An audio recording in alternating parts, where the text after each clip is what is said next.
असाच आणखी कोणी चिंध्या पांघरतो. केवळ ब्रह्मच सत्य, बाकी सर्व मिथ्या, हा साक्षात्कार झाल्याचा दावा करतो. पण जर ही फक्त पाठ केलेली माहिती असेल, अद्वैताची प्रत्यक्ष अनुभूतीच नसेल, तर मात्र त्याचं मन पाप पुण्य, तू मी, माझं तुझं अशा द्वंद्वातच आंदोलित होत राहतं, अशांतच राहतं. आणखी एक जण आपल्या सर्व चीजवस्तूंचा त्याग करतो. घर सोडून एखाद्या झाडाखाली राहतो. थंडीत दिवसा सूर्याची आणि रात्री विस्तवाची ऊब घेतो. मिळालेल्या भिक्षेवर गुजराण करतो. भिक्षापात्र नसल्यामुळं ती भिक्षा हातातच घेतो.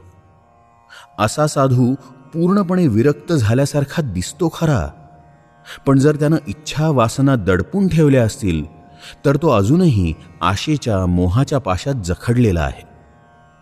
इंद्रियांवर विजय मिळवल्याशिवाय आशा अपेक्षांपासून आणि पर्यायानं अपेक्षाभंगाच्या दुःखापासून सुटका नाही.